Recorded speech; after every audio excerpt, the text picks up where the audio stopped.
and over 10 years experience in his specialty. I've been given the simple task to moderate this meeting, and also a very hard task to introduce him because I don't want to do him injustice. But I'm also happy to welcome all of you who have attended today. We have over 200 participants from over 20 countries, as shown by the red dots on the map. And I want to send out my special regards to Emmanuel A. in Bulgaria, Marvin PM in Zimbabwe, Abdisa in Ethiopia, Nioke in Botswana, Vasila M in Eswatini, Mosa N in Senegal, Ibrahima in Mali, Job M in Somalia, Abdul Khan in Pakistan, and the vast majority of you colleagues who are in Uganda, Kenya, Tanzania, Zambia, UK, Malawi, and Nigeria, and Ghana. I do not want to take much of your time. I'll quickly invite my colleague Ibrahim to start off his presentation. Hello guys, my name's Ibrahim Ismail. I one of the clinical vascular scientists in North Middlesex University Hospital and a MSK sonographer as well. Thank you first of all to all my colleagues in this organization. I believe it's an amazing organization with an abundance of information and learning facilities that can help all. I mean, first of all, I think it's a quote comes to my mind where by Benjamin Franklin, where he said, "An investment in knowledge pays the best interest." So I think this is an integral part for us professionals to always seek knowledge and further enhancement for all our pathways in life and what we want to achieve. So first of all, again, thank you for giving me this opportunity to share a bit of knowledge, and I hope this will be beneficial for everybody. So I think it's important to understand the topic first of all, and it's about lower limb venous duplex ultrasound for the diagnostic purpose of DVT. I hope the participants involved will give us feedback as well. So let's get started here. I think to start off with, it's important to understand where an ultrasound examination would start. So with lower limb venous duplex ultrasound examinations, it's essentially looking at the deep veins. So when you do have a patient on the examination couch and you start, obviously there's a lot of governance involved as well. You'd have to confirm their names and so forth, but we'll just purely focus on the scan and where we would start and finish the examinations. And this is according to the protocols in where obviously you're where your hospital or your medical provider is, but we're talking purely from the UK standards here, and where you would start and finish, and possibly if you have the chance, is to add a little bit of an addition for the benefit of the patient. So the examination would typically start from the groin crease where the common femoral vein is. So if I usually have, okay, I don't have a marker here, but it's okay. Where the common femoral is, as highlighted on the screen, and along the common femoral vein, you got down to the proximal calf region, where the trifurcation of the anterior tibial, posterior tibial, and peroneal veins. So that's the area of focus that you would usually and typically examine in a normal venous duplex ultrasound examination. Again, when it says superficial femoral vein, I think it's not commonly used because we prefer to take away the superficial part to avoid any confusion, because obviously you've got superficial veins like the long saphenous vein and other superficial veins. So usually we would commonly refer to it as just the femoral vein rather than the superficial femoral vein. So on this slide, it says superficial femoral, but on many occasions and many other professionals, we would usually just say it's a femoral vein. So the clinical significance is an aspect that's important when assessing for low limb DVT. So if it's proximal above the knee DVT, the clinical significance of the thrombus would be of higher significance than having it or distal below the knee or calf DVT. So there is high risk for a pulmonary embolism forming at that point. So it's many institutions and clinical providers would often put that the most keenness to interpret a result is from the groin to the knee. So that's the area in which the clinical significance is highest. Whereas below knee, it has a low risk of clinically significant pulmonary embolism. So it's not so much low risk, but clinically significant. The reason being is the veins are much smaller in diameter and have a less of a severe consequence. So, for example, having a thrombus in the distal perineal vein has a less of consequence than having a thrombus in the common femoral or common iliac or external iliac veins. So there's more emphasis on the examination when it comes to proximal above knee DVT. So moving on to the diagnostic algorithms for suspected DVT, something called the Wells score is often used, where a physician, clinician, doctor, or whoever, medical provider, will assess the patient and look at the clinical features in which a patient presents. So you have a patient and they present several of clinical features, as you can see. For example, they have the entire leg is swollen, the calf is swollen, pitting edema with a one unilateral symptomatic leg, for example. They have had previous DVT, documented DVT. They're active, for example, they have active cancer treatment. So you tally up all the points. So, for example, you have 4 of the points where a patient presented a clinical feature. So you have 4. And then what you also have to do is subtract from that 4 if there is an alternative diagnosis that is just as likely for it to be DVT. So you subtract. So you have 4, you subtract 2, and then when you get this is a very simplified way of doing it, but this is a way that's quite commonly used in the UK. Once you tally up the score, where you subtract 2.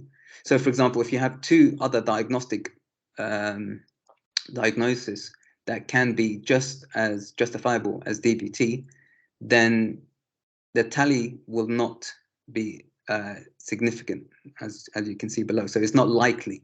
So if you have 4 of the features and you have, say, an alternative diagnosis, such as cellulitis, for example. So you have 4, you minus 2, and then you go down at the bottom, and then if it's 2 or more, then DVT is likely. If it's below 2, then DVT is unlikely. So this is a very simplified score metric that is commonly used in as a way as a first-hand area where a physician will score a patient based on their clinical features.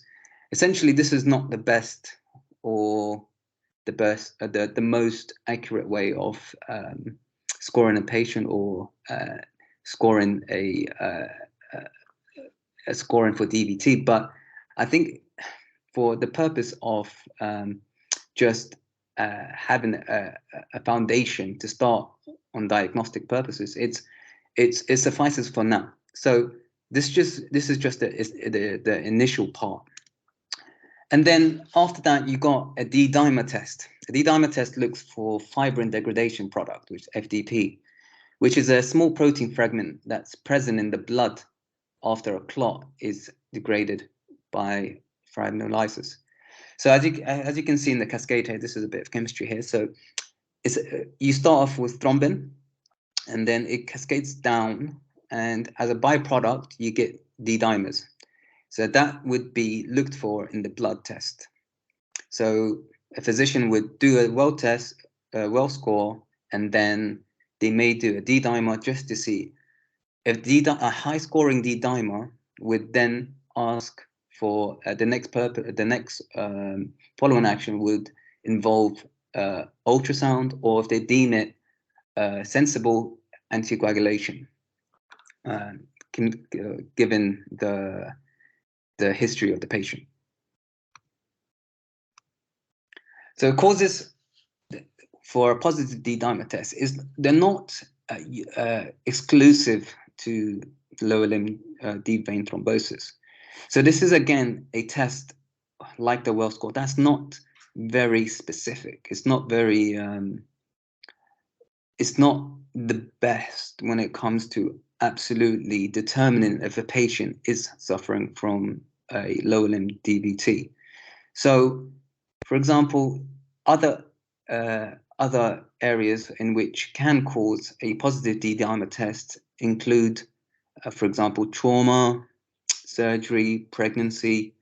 If a patient is suffering from inflammation or infection, that also can cause a high D-dimer test. So, in my clinic in North Middlesex Hospital, we have loads of patients with high D-dimer test and negative DVT ultrasound results.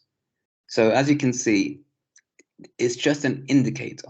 It's not a all and out diagnostic tool, because if it was, then ultrasound for DVT would not be as useful. But it's again an indicator that would help a physician, doctor, and all of the above diagnose DVT and help the patient when they're in this time of need. So the diagnostic algorithm often involves, like I said before, the well score as the initial foundation in which a diagnostic pathway would be followed. So, for example, you start the well score, and then if the well score is below 2, unlikely, then they may also decide to do a D-dimer. Again, if the D-dimer is negative, as you can see there, then it would be a discharge. There is no clinical significance, or there's no actual significant, how would I say this? So there is no reason for it to go any beyond this point. Whereas if the D-dimer is positive, then a proximal ultrasound scan would usually follow. And then if it's positive, then it's treated for DVT and so forth. So as you can see here, it's pretty much self-explanatory. And when the well score straight away suggests there is a likeliness, an increased likeliness. So again, it's not a complete diagnostic package, but it's a likelihood. Then a proximal ultrasound scan would do. And then, as you can see there, if it's positive, treat for DVT. And then if it's negative, the interesting part here, if it's negative, a D-dimer would also be performed following the ultrasound scan, because ultrasound is highly sensitive to lower limb DVT, for example. However, is very operator dependent, as you all know. So A D-dimer test will also be performed following the ultrasound scan. And then if it's negative, again, the patient will be discharged. However, if it's positive, and depending on the figure that we have here, so the figure is, as you can see below here, is 5. If it's above 500 UGL FU, then at that point, it's a positive D-dimer. So as I was saying, if it was a positive D-dimer following an ultrasound scan, then a repeat ultrasound scan would be ordered between 6 to 8 days. And that's, again, according to the UK guidelines here. So likely patients who do not have a negative D-dimer need a repeat scan of the proximal veins 1 week later. They remain off anticoagulant whilst awaiting this. And an alternative strategy for patients would be attending the initial scan to the whole leg. So that's a basic way of the diagnostic algorithm. There is a lot of parameters and variables involved. So this is just an area in which is just a graph to show the basics of how a physician would go through the wheel to getting the patient treated. So just to follow up here, so likely patients who do not have a negative D-dimer need a repeat scan in the proximal veins 1 week later. They remain off anticoagulant whilst awaiting this, and negative D-dimer test will be defined as below 500. In patients who have already had an anticoagulant, D-dimers cannot be used as part of the diagnostic algorithm. Patient without a D-dimer result will follow the same path as if D-dimers were positive. And patients on anticoagulation with a suspected recurrence will get an initial ultrasound scan and a D-dimer, and the doctor will use both of these plus the clinical assessment to decide if a new clot has occurred or not. So again, the next question, I think, is a poll. Hopefully Edwin will get involved here. And as you can see, is having a thrombus in the long/long saphenous, in the great / long saphenous vein, a DVT. So as I've shown you before, the areas in which we start and finish, but obviously there's many veins involved here. One of the colleagues asked this question, and I think it's a very important question, because I've had many occasions in where junior doctors have come to me and have asked me about this, and I've even had consultants who have treated patients on both occasions. So I think it's good to understand our audience and hopefully get some feedback. So Edwin, can you send the poll, please? I've sent out the poll. We'll give it a few seconds, maybe 30 seconds, to see if we can rake in the responses. And then I can tell you what people think about this before you proceed. So for the participants, the poll comes as a pop-up on your screen. And in case it doesn't, check in your chat. There should be that poll there where you can click a response and then submit. I noticed the very first poll, some people went to the chat and actually typed in a chat message, but that doesn't get picked up by the poll. I have seen Kev, you've sent a message over to the chat, but I need you to send it inside the poll itself. That's when I get the statistics. At the moment, 75% say no, it's not, and 21% say yes. 21 and 79%, sorry. That's how far we stand, but let's give it a few more seconds and see what colleagues think about this. I'll repeat the question for you. Is having thrombosis in the great stroke long saphenous vein considered a DVT? So please let us know by clicking the responses in the poll. At the moment, we stand at 77% saying no and 23% saying yes. Okay, so we'll just give it a few more seconds. A few more seconds, 5 more seconds, and then we close this poll and announce the poll results.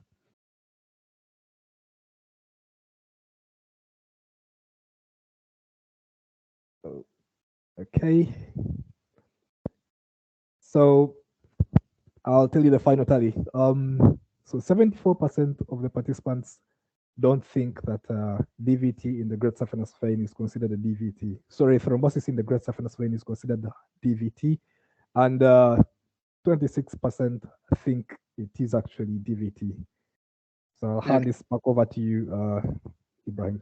Thank you, Adam. Thank you. So I think it's an important question to ask, and there isn't any all and out answer that would completely address this, because I think the location of the thrombus is very important in this occasion. So the simple way of saying is it a DVT or not, essentially it's not a DVT, because it's not in a deep vein. It's a superficial vein. The long saphenous vein is a superficial vein. However, when the thrombus is within 3 centimeters from the saphenofemoral junction, so that's the junction in which the long saphenous vein drains into the deep vein, which is, in this case, which would be the common femoral vein, then at that point, the risk of DVT is significant. It would at that point be treated as if it was a DVT. So short answer is no, it's not. However, there's a big but on that occasion, because the area in which it is in is very, very important to know. So as you can see, when there is a thrombus in a superficial vein, then such as the long saphenous vein, it would be considered as thrombophlebitis. And as you can see on the image on the right, it shows probably a tributary of the long saphenous vein, just prominent varicosities with obvious thrombus within. No collar Doppler filling, no, I presume, no compressibility as well. And at that point, most symptoms would be more superficial to the skin. So the long saphenous vein and superficial veins around the proximal thigh, lower thigh, and there is usually the posterior medial aspect of the thigh and calf especially. And it's more inflamed, it's painful, hot to touch. These are the things that you would expect in thrombophlebitis. Whereas DVT, it's more widespread around the leg, and where there is significant swelling, pain. So just move on, and you can clearly see on the image and the illustration where on the deep vein thrombosis aspect, the veins are much more deep, whereas on the superficial thrombophlebitis aspect on the left, you can see the veins are much more superficial. So that's why it's more likely to be treated as a superficial thrombophlebitis rather than DVT. So again, it's important, like I said before, is to understand the location in which the thrombus is located. So details for a Doppler ultrasound request. So it's suspected superficial thrombophlebitis in the great saphenous vein proximal to the knee. So these are recommendations in which physicians and doctors and medical health providers would look into. So they assess the length and height of the saphenofemoral junction. Again, the length also is important. So in relation to the saphenofemoral junction and to exclude DVT. So the cascade below it shows, for example, no saphenofemoral, no superficial thrombophlebitis or DVT identified. So alternative diagnosis for the symptoms should be sought over. Whereas if the superficial thrombophlebitis is less than 3 centimeters from the saphenofemoral junction, then the patient will be treated as if they had DVT for at least 3 months.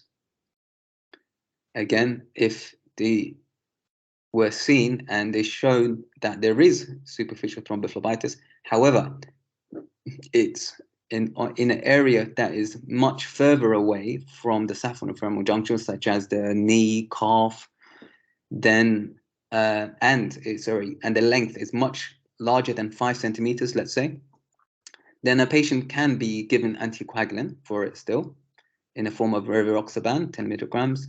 This is just a guideline via the UK board, medical board. And yeah, so like I was saying, they can be provided with anticoagulant. And then the last area on the right here says, if the saphenofemoral, the superficial thrombophlebitis is much further away from the saphenofemoral junction and it's not that large, so for example, it's only a small area of the vein is occupied, less than 5 centimeters, let's say, then again, there would be a much more less invasive way of treating the patient. So you're given non-steroidal inflammatory medication and help them ease the pain relief. But again, this is just each medical provider will have their own way of treating the patient. So this is just a kind of an overview of how we provide our medical advice here. So let's move on to the diagnostic duplex examination and protocol here. And again, you've seen this slide before on earlier on, and essentially we're starting from the common femoral vein highlighted in red down to the trifurcation region and the proximal calf, which is just I would say between 5 to 10 centimeters below the knee. Again, there will be some difficulties involved when there's much larger patients. There might be patients who are in severe pain, so you'll treat it accordingly to the patient that you would have. So you start from the common femoral and you go to the proximal calf, and and at that point what's important is compression of the vein is achieved. So that's an area that's very important to cover. You need to make sure the vein is compressible.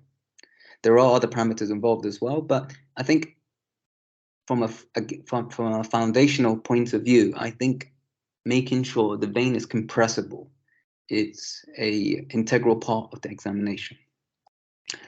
So as you start from the common femoral vein, you can see the image on the right here. The common femoral vein, it's compressed at that area, so when it shows it fully dilated and compressed. And from that point onwards, you also can supplement the images with color Doppler. So it will show good color Doppler filling at that point. So you would want the compression view as well as the color Doppler view. This is just all supplementary. You always want to show as much detail in your work. So in this image, on the second image below, it shows the common femoral bifurcating point where the femoral vein and profundo femoral vein are below as well. So a good color Doppler filling is achieved here. Below this point, you would compress as you go down the vein. So each point, you show compression, you show color Doppler filling. Also, it's also a good addition to show the spectral Doppler waveform. So you would expect normal phasic venous flow with respiration. So the phasic venous flow, it's an addition that shows that the flow of blood is going through the vein uninterrupted without any obvious obstruction. And when you go to behind the knee, you show the popliteal vein compressed again, as you can see here, the popliteal vein and the artery. The artery obviously doesn't compress. If you compress too much, then obviously you're doing it a bit too hard to compress an artery. So hopefully avoid that. Many of the sonographers I know and junior doctors as well as consultants as well. There can be a difficulty, especially when there's significant adiposity involved with a patient, if they're very obese, for example. When they examine the distal femoral vein just above the knee area. So at that point, you know, you have to get creative here. You have to think about how you can approach this. Okay, so at that point, the vein becomes much deeper, and it is not very easy to compress just by applying pressure. And you know, the patient will be under significant distress. You know, there'll be, for you to be present just above the knee, it can be very traumatic for the patient, because the vein is much deeper than it is proximally, and many physicians, they still compress. And you know, I think as medical professionals, we always have to approach our work in you know, for the benefit of the patient, and it's good to approach it through use different techniques to get to the end result. So the compression test at the level of the ductal canal, as I said, is the vein is much deeper. So some sonographers and medical practitioners can use their other hand, for example, to compress below the knee. So at that point, you get the visualization of the vein, of the distal femoral vein at the ductal canal, and then use your other hand to just show compression of the vein. And so obviously it would use both hands, and it's a way that I've used before. Sometimes I get my patients to just lie on their back as well. That's another way of doing it when I find it difficult. Or I even get my patients to stand up or stand to sit on the edge of the bed, so I can get a good image. And I mean, sometimes it's very difficult to get a great image of compression as well. So I would also suggest getting good color Doppler filling as the next best thing, because when there is good Doppler filling without any obstructive flow or a good spectral Doppler waveform, I think having 2 out of 3 kind of views is very beneficial, and would usually suffice to show patency of a vessel. So as you can see on this image, the physician was using his left hand to compress the vein. Again, as I was saying, you can get the patient also to lay on the side of the bed, and you can examine the popliteal vein. I think the popliteal vein is quite straightforward in most cases, even in the majority of larger patients with significant adiposity. But I think there is also benefit in having the patient in different positions to have the best optimal image taken at that point. So the popliteal vein would be examined at that lying down or sitting up like this, and in some institutions and medical providers, that would be the end of the scan, from common femoral to popliteal, and then that's it. But I believe there is there's also significant clinical benefit of looking at the proximal calf veins as well, and it's not as clinically or I would say clinically significant to have a clot in the proximal calf as much as it is in the common iliac or common femoral, but nonetheless it has some significance, and it's always good practice to do so. So at that point, you would go from the popliteal down to the vein trifurcation of or you get the tibial perennial venous trunk, and then you got the posterior tibial and perennial, as well as the anterior tibial vein coming off the anterior aspect of the calf. So many people struggle with visualizing the posterior tibial and perennial veins in particular.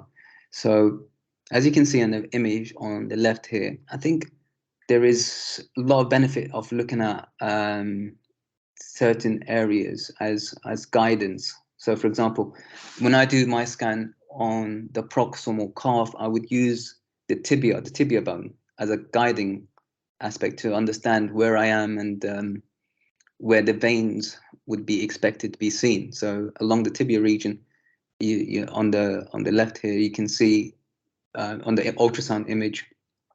And this is a perfect ultrasound image for you.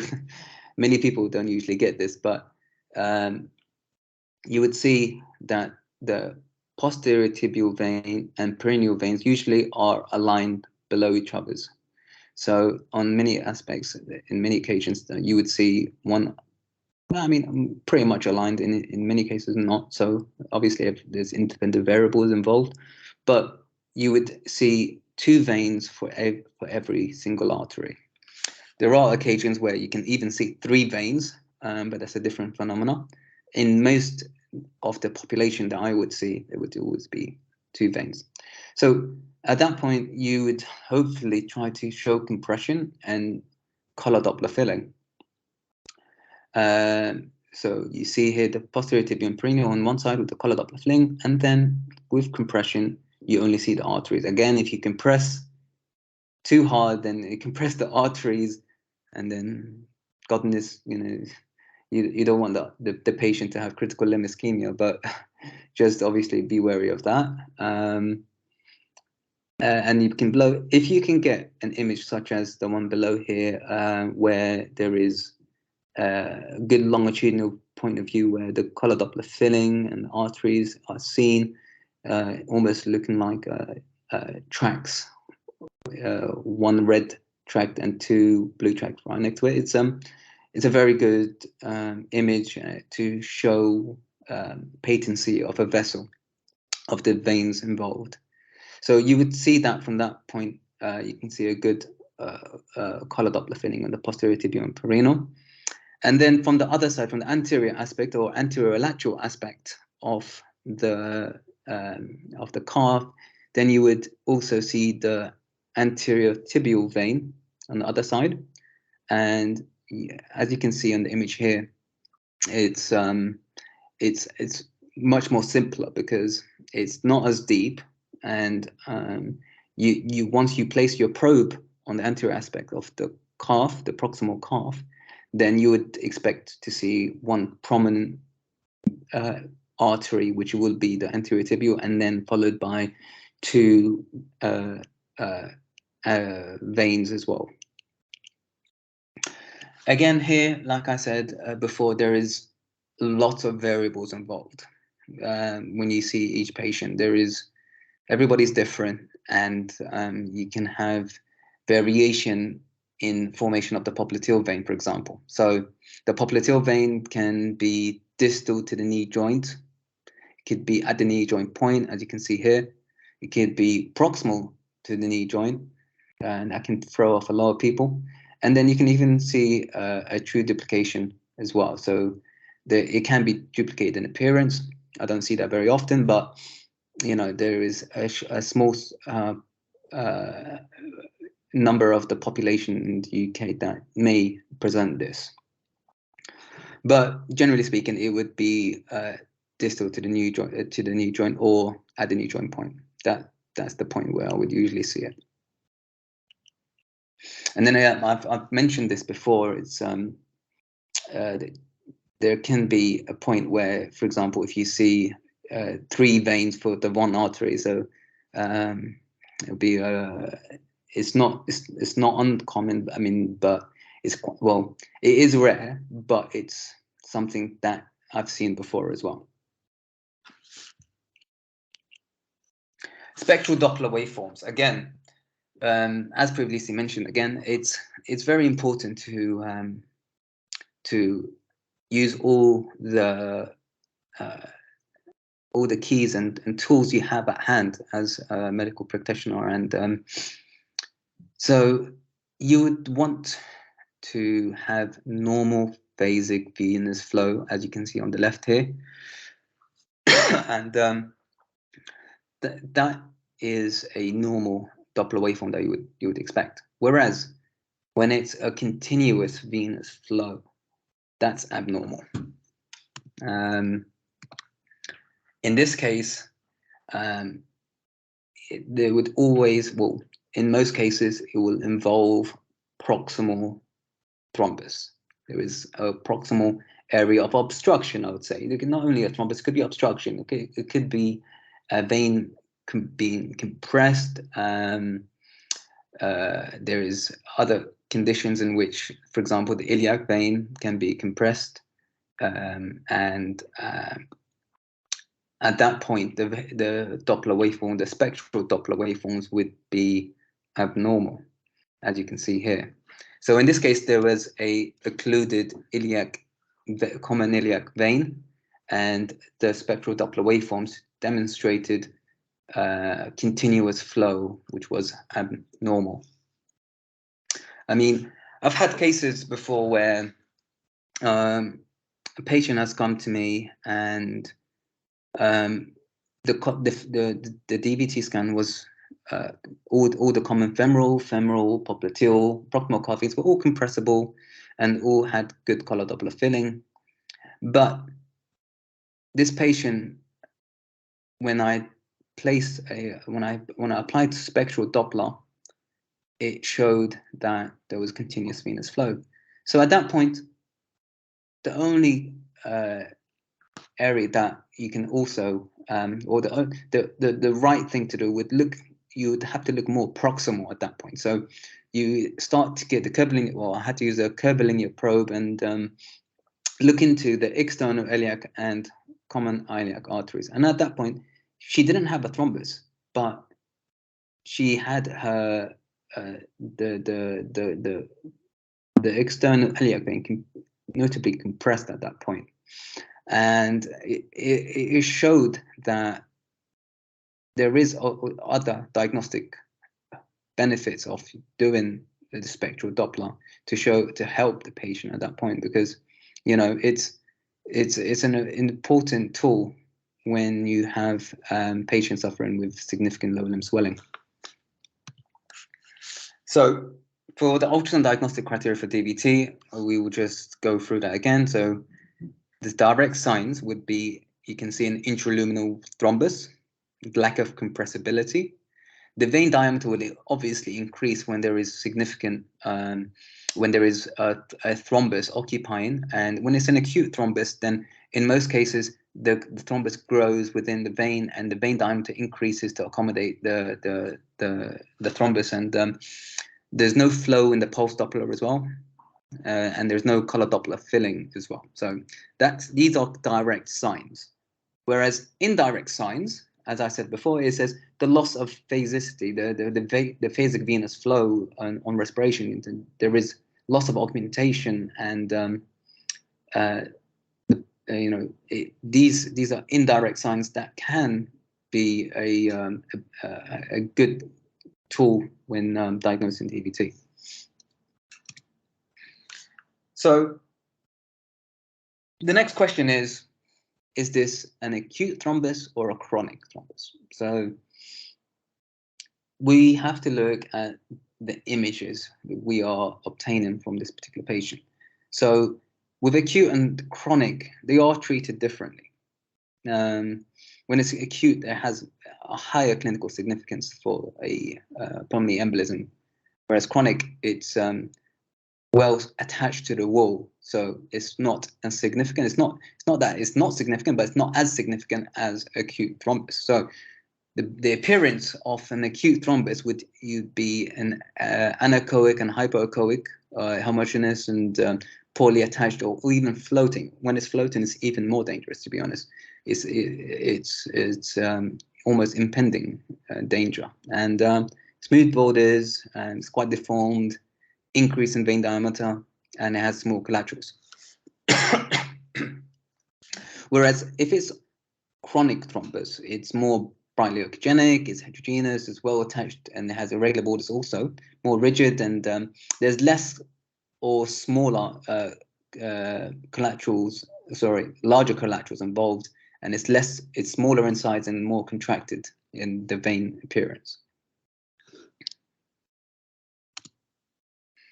And yeah, so just adding on, when you can see here an occlusive thrombus in the femoral vein with a almost free floating aspect of it in the common femoral vein, where the vein is larger. So I've had many occasions where patients have presented free floating or thrombus. You can visually see movement of the thrombus in the common or whichever vein that you see, but you can visually see the thrombus moving. So that's not a good sign. That has to be mentioned in the report when you can physically see the thrombus moving. So at that point, it would be handled differently and with more urgency from the medical providers and the caregivers there. So it's an important point to raise and to highlight where these are cases here. So these are just images of what you would expect. What do you expect to see in a case where it's DVT? Again, you can see on the left there is the right common femoral artery and the common femoral vein, and the great saphenofemoral junction on the right. It has a Mickey Mouse appearance where the face is the common femoral vein, the left ear is the common femoral artery, and the right ear is the great saphenous vein. That's how I explain it to my students. To be honest, it's a good way to understand it. And you can see there's with compression, and it's not compressed, and so it's quite occlusive in appearance. And the longitudinal appearance, again, occupies two borders of the vein, and no collar Doppler or compressibility is achieved. When it's partially compressible, so minimal compression of enlarged right common femoral vein, you can see there's an incomplete compression, whereas the occlusive aspect is no compression whatsoever. And on the right here, you can see that there is some aspect of the vein that's free of thrombus. However, there is partial thrombotic formation on the right here. So I'm going to get Edwin to help out here again. This is the next question. So, would you perform distal compression if a thrombus was already seen in an above-knee DVT? So hopefully Edwin can provide a poll. Yes, I already did. I've posted the poll. Please get your results in. We'll give it about 1 minute and then we'll proceed with the talk. The poll should pop up on top of your screen, and if you don't see it, please check in your chat. Do not send your response as a chat message because that will not be tallied into the statistics. Yeah, it will be interesting to understand how people would approach this. Some people just want to follow a protocol and just get over and done with and just do what you have to do, but some be a bit more cautious with this scenario. So let's see what the poll would say. I'll give it about 10 more seconds. Yeah, about 10 more seconds. The results are flowing in quick. Sure. Yeah.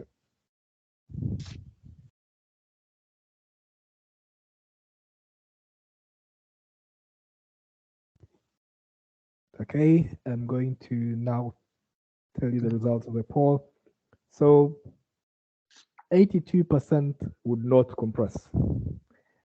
15% would go ahead and compress, and 3 of them are a bit unsure, so they'd say maybe. That's where we stand. Yeah. So 80% is that's a good start. Again, this question is it's an important question. Like I said, it's just think about what I'm asking here what is the point of the scan? First of all, the point of the scan is to understand or diagnose a patient with DVT. So at that point, where you've already seen, so for example, a thrombus in the common femoral vein, and then you've seen a thrombus also in the femoral vein or popliteal vein. Yes, it would be good to know if there's a significant extension into the proximal calf, but to what results is the question here. So when you are compressing a calf to show augmentation, you're essentially pushing blood up the calf veins. So think about that for 1 second. And what you're doing is you're trying to show augmentation in the calf veins. But what consequence could happen at that point? So if there was a free floating thrombus in, say, the common femoral vein, and you're constantly compressing the calf, then there's the risk of thrombus dislodgement is increased. I wouldn't want to increase any risk whatsoever. When I see a thrombus from the common femoral to the knee, for example, then I in most cases I wouldn't even go down to the proximal calf veins, because we understand what the issue is there and then. At that point, the question in where the referee, the referring doctor, the referring consultant, whoever is the medical provider, that's the main question is answered at that point. Having a more in-depth answer when you add that there is possibly the proximal calf veins are also involved, but it doesn't add diagnostic value, or it doesn't change the course of action in most cases. So really my answer to this question is no, I would not perform distal compression, because the diagnostic value is not as significant as not as already knowing that there is above knee DVT. So yeah, I would strongly not recommend doing that, and I would avoid that in most scenarios. Again, in each case there are different variables involved, and there are different answers to questions, and this is just a more general guidance. Do not compress the calf when there is thrombus more proximal to the knee.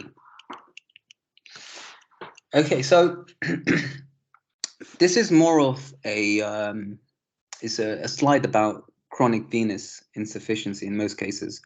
When there is chronic DVT, where a patient has several episodes of DVT, you would see more of a chronic aspect of the vein becoming more fibrous in appearance, in the intraluminal webbing involved within the vein. So this, on the image here on the left, there is the common femoral vein and the common femoral artery.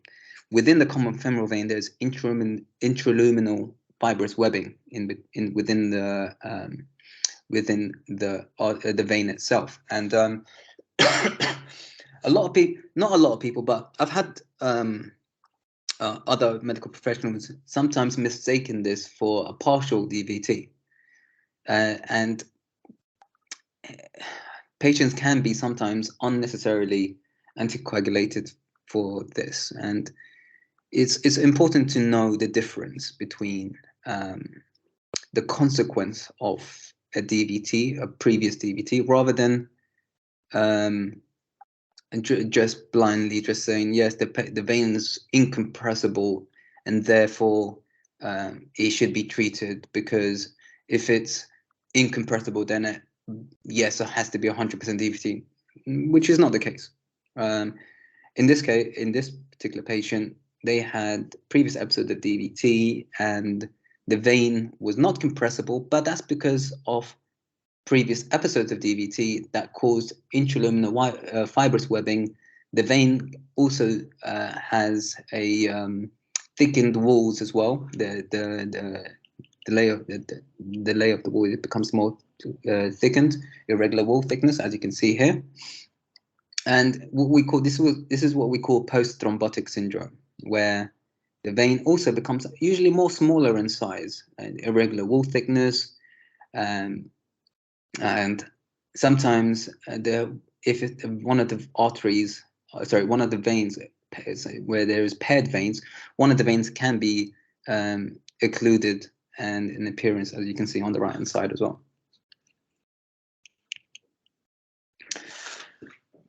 So reporting.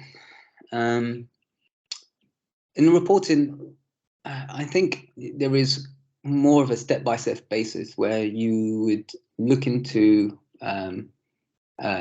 you would follow a pathway. So the report should include the presence or absence of phasic venous flow in the proximal vein, which veins have been assessed, and record the absence or presence of a thrombus, obviously, again.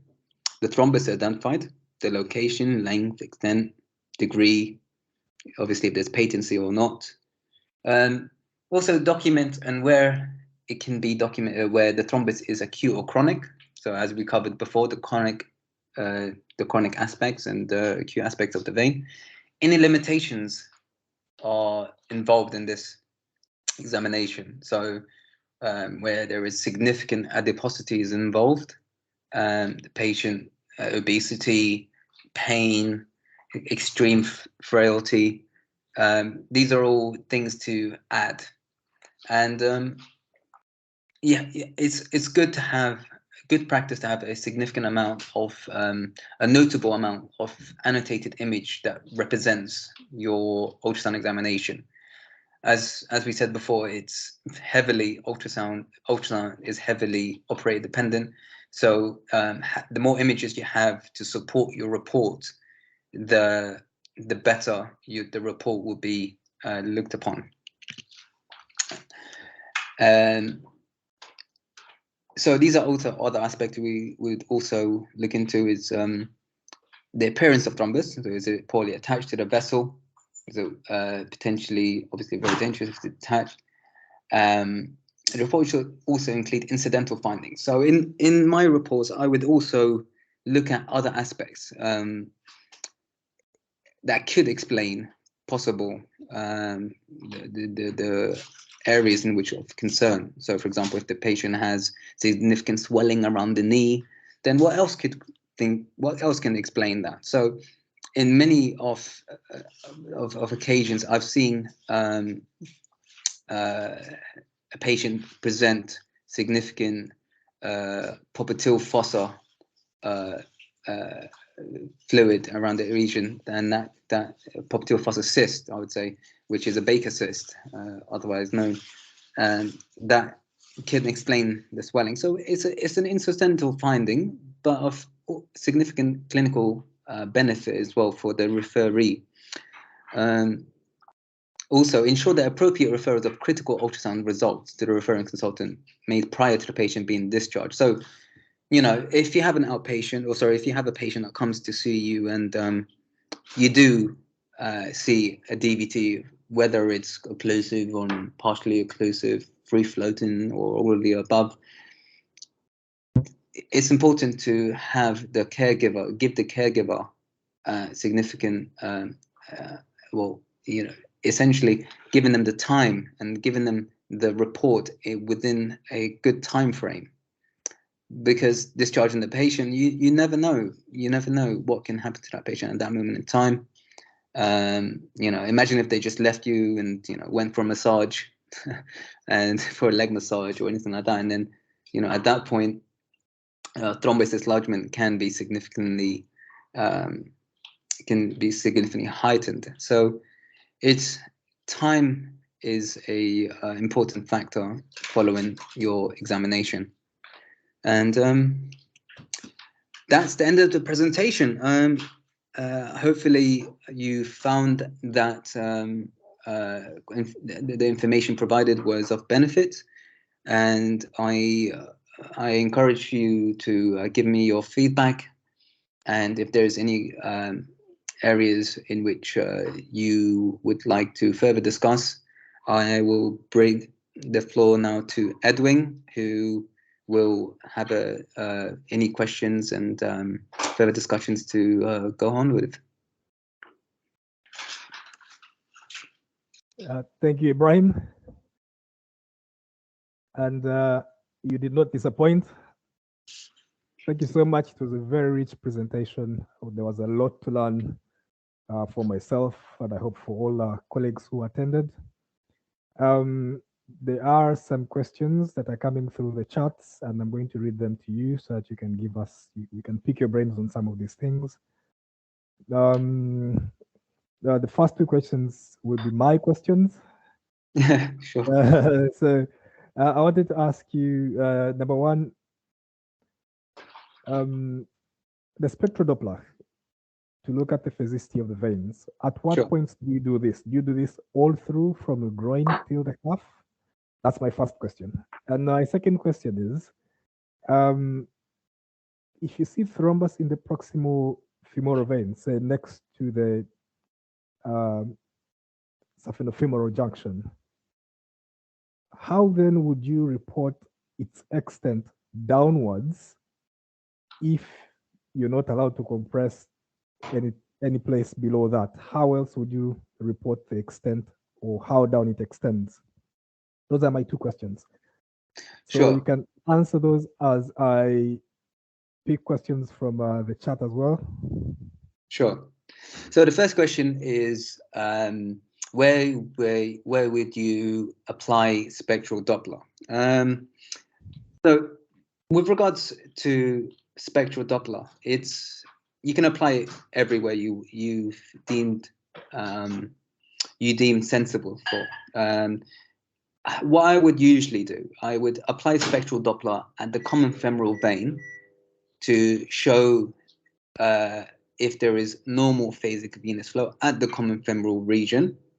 At that point, because examining the external iliac and common iliac is not usually part of the protocol. However, if you show that there is good phasic venous flow at the common femoral vein, at that point, it does not suggest any proximal occlusive thrombus at that point, or any partial thrombus as well.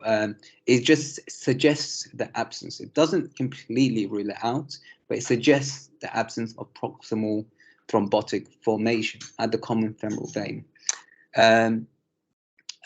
Whereas if it loses its normal phasic flow at the common femoral, at that point, it's only sensible to go up to the external iliac and evaluate and interpret if there is any area of thrombotic formation in the external iliac and the common iliac.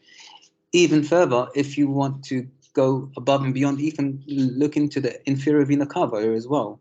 However, that can be a bit more difficult, and it might not be as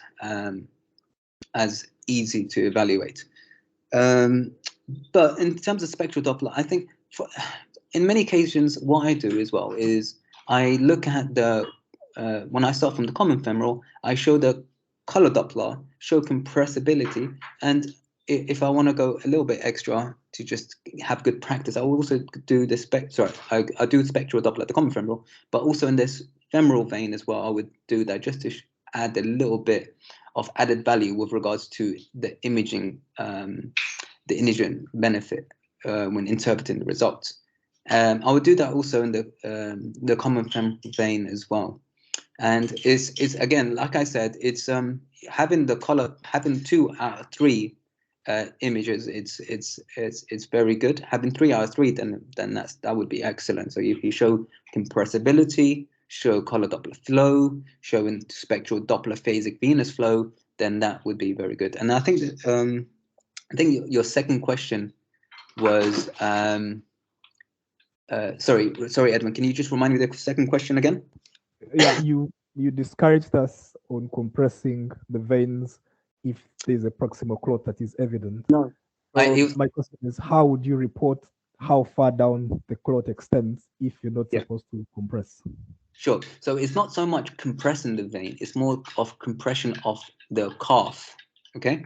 So I would suggest you obviously try to compress the vein where from groin to knee and proximal calf. However, if you've seen that there is a thrombus or occlusive or partially occlusive thrombus in the common femoral,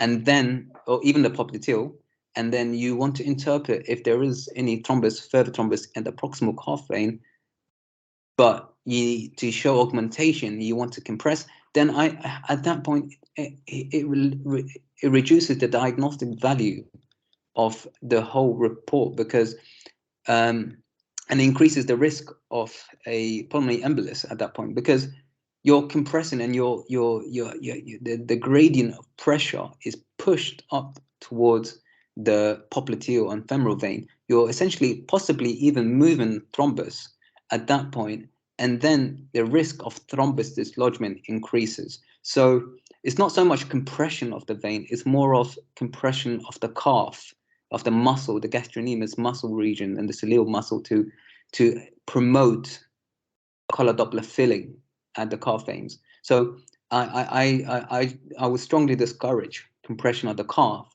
whereas compression in the vein is, just a light compression in the vein to show compressibility, then that's absolutely normal. Thank you so much. Thank you so much. I have some more questions coming in. So there's a question from Celestine Nduagwike. I hope I'm saying that right. So the question is, can you please make some clarifications on the ankle brachial index in the diagnosis of DVT? I think it's the role of ankle brachial index in the role of diagnosing DVT. Yeah. Are we talking about the ankle brachial pressure index? I guess that's what they're talking about. So in this presentation, we're purely focusing on the ultrasound of the deep veins involved and superficial veins as well. I believe we use the ankle brachial pressure index more to assess arterial flow, not so much for venous. In that's at least in the UK anyway. If there is other ways it could be used, then we'll buy it. That's fine. But for the ankle brachial pressure index, that's where obviously there's pressures of the calf and of the brachial artery, and then the pressures of the posterior tibial and peroneal arteries are examined below. But that's not so much used for diagnostic purposes for DVT. It's used to assess for arterial insufficiency. It's used to assess if there is a significant gradient of pressure variation between the upper limb and the lower limb, and to see how the flow is, the gradient of pressure within the arteries and the arterial flow going down the peripherals of the lower limb. However, it is not as diagnostically pertinent in this occasion when it comes to lower limb venous DVT. Lower limb. Thank you. I have a question from Solomon Kugonza, who wants to know if it's relevant to report enlarged lymph nodes, say for example, seen in the inguinal region. And he's also asking, are peroneal and posterior tibial veins clinically significant? Okay, so to answer the first question, clinical findings of significance are always encouraged. So, for example, if it's clinically significant for you to report the inguinal lymph node, then absolutely. But then again, that's down to your departmental protocols. So I'm not going to say yes, you have to, but it's more down to your departmental protocols to follow. Here we are just purely focusing on the DVT aspect of the examination, the diagnostic purpose of the examination. So yeah, in the second question is if the posterior tibial and peroneal has clinical significance. So there is a school of thought that the proximal calf region has an extensive aspect of it that can have significant, it can have important significance of diagnostic purposes of DVT. So yes and no. It's not as clinically significant when it comes to the popliteal, femoral, or common femoral, external iliac, or common iliac veins, for example. It's not as important as those. However, any significance is important when in diagnostic ultrasound. So I would always say it's good practice to look at the proximal aspect of the calf, because lower below the veins become much smaller when you go down to ankle. Some people go down to the ankle, but I think you have to think about the time as well involved, and the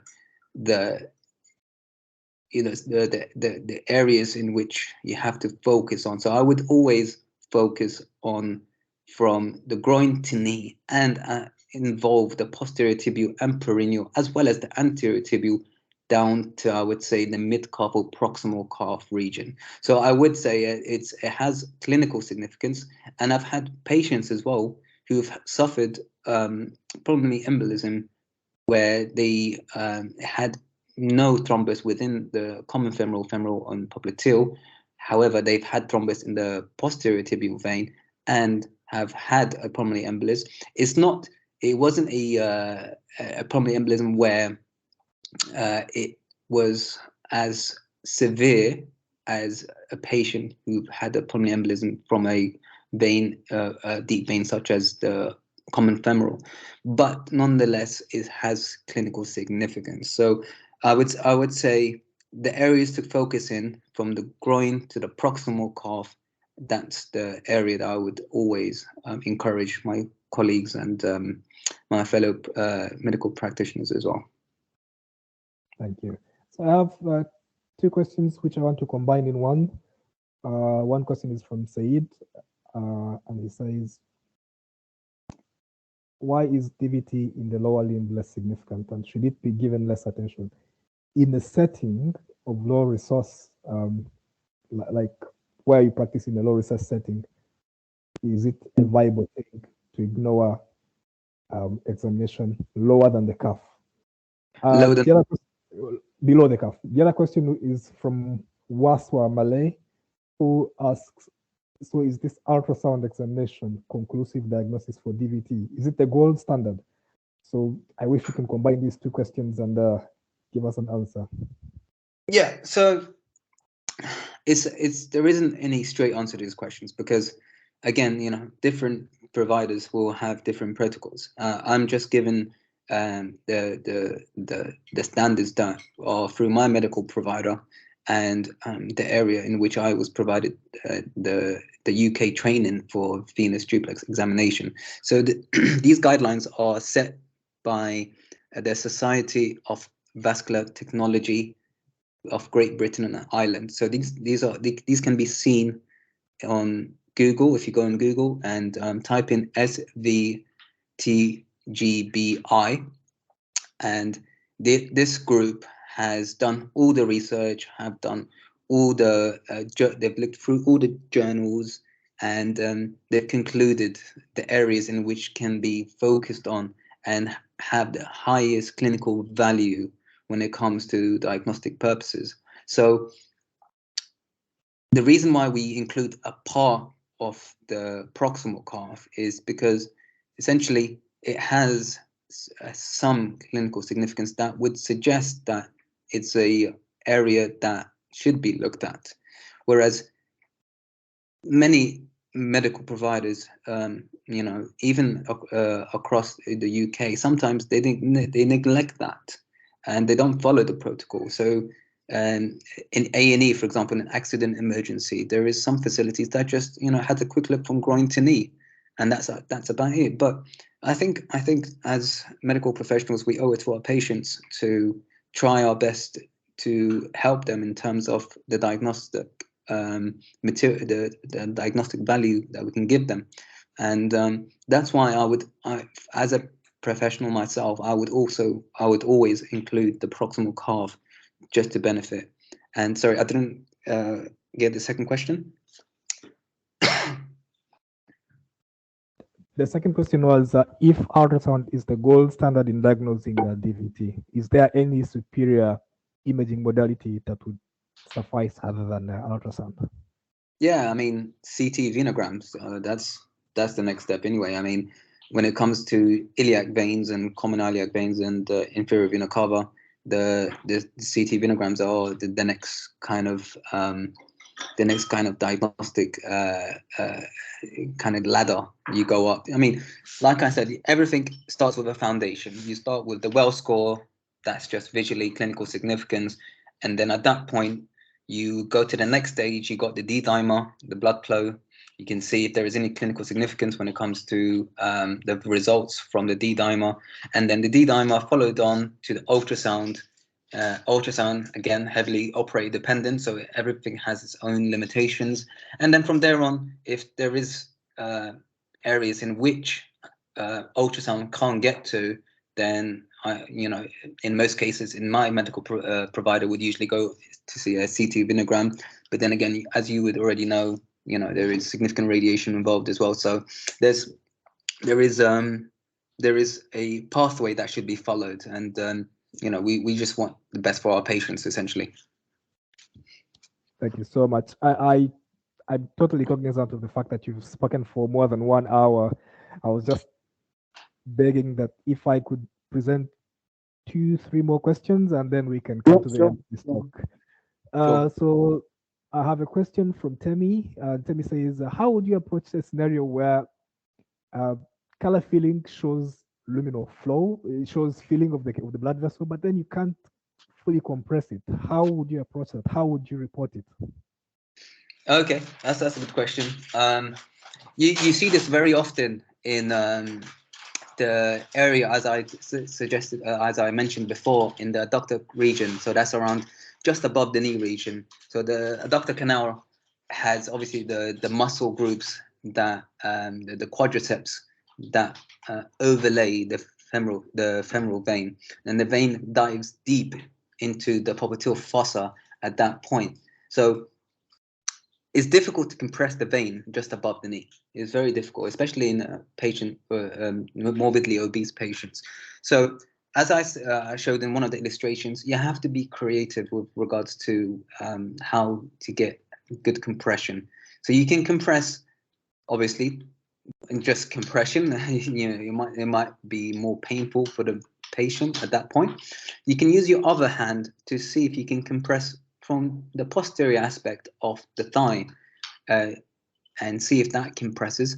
And another way is getting the patient to stand up. Sometimes that allows you to rotate around the thigh, the distal thigh, to see if you can compress at that point.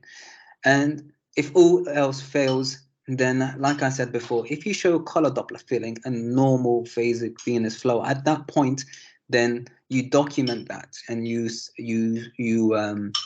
mention that in the report, and that would suggest patency, venous patency. So that's an area that can also be used to confidently say that the vein is thrombus free.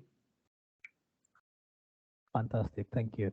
I have a question from Emmanuel, listening in from Bulgaria, and Emmanuel says, what's the relationship between history of long flights and DVT? And when you're doing your DVT study, do you focus on the veins only, or do you do veins and arteries as well? Yes. So the first question with regards to flights,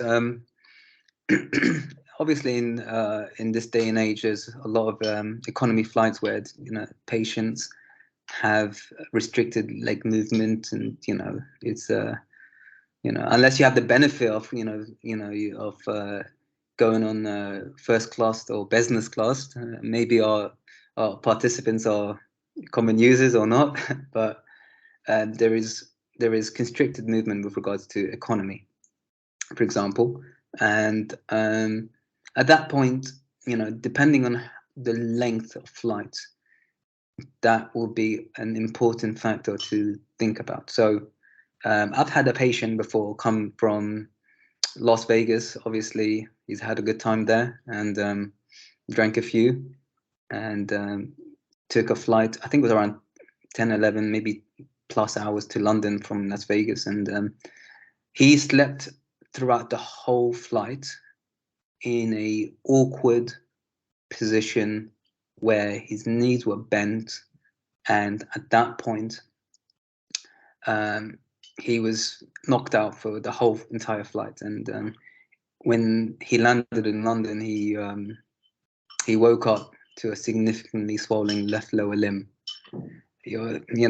He's probably, I don't even know if he was still drunk at that point, but yeah, his left lower limb was significantly more swollen than the right. To assess that day, I think it was above 5 centimeters larger than his other limb, and he had to go to hospital straight away. And he came to our North Middlesex hospital, and I started from the common femoral, and then at that point I saw occlusive thrombus straight away, and then I was like, oh, okay. So when I see occlusive thrombus in the common femoral, I proceeded to see if there's any extension into the external iliac, and then I found further thrombotic extension into the external iliac and the common iliac vein. I was like, wow, what has he done? And then I also looked at the femoral and the popliteal. I avoided the proximal calf because that doesn't, the fella has extensive DVT, so having thrombus in the popliteal vein or the posterior tibial or perennial vein is not as diagnostically pertinent at that point. And yeah, it's when I asked him, what have you done? Were you involved in in an accident? Were you involved in a some sort of traumatic event? And he said, no, I just returned from Vegas yesterday. I was like, oh, okay. I was like, all right, well, what did you do during the flight? He said, no, I just, I was completely knocked out.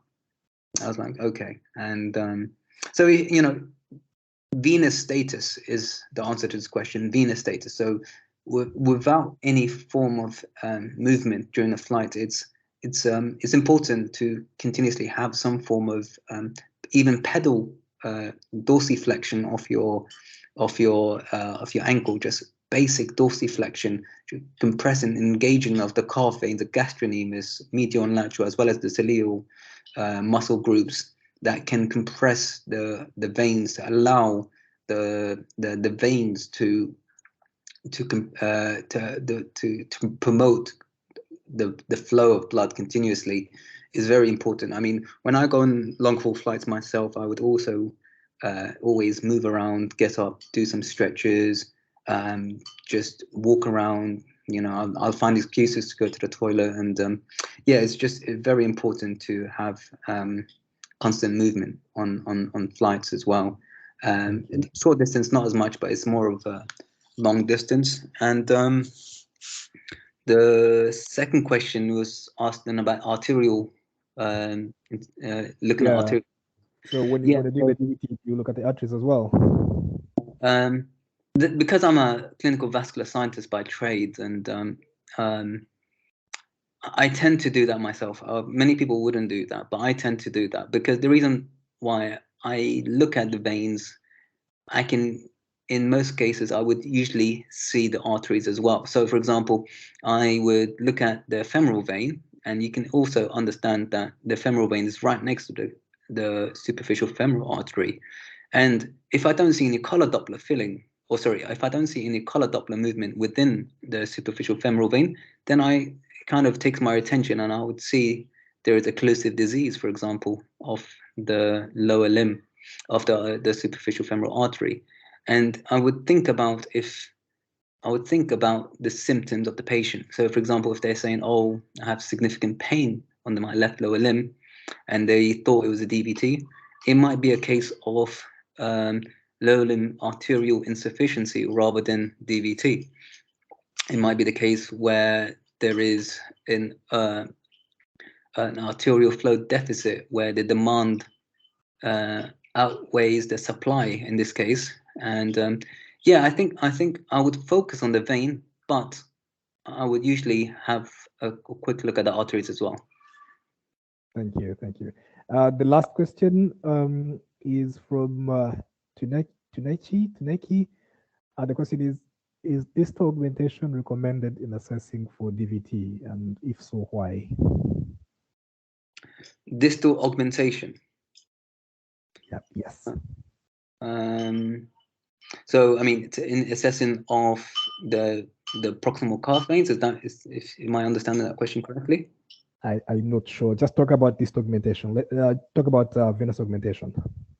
Yeah. So when there is no above knee thrombus identified, the proximal calf it's very difficult to see color Doppler filling at that point because of the veins are much smaller in diameter.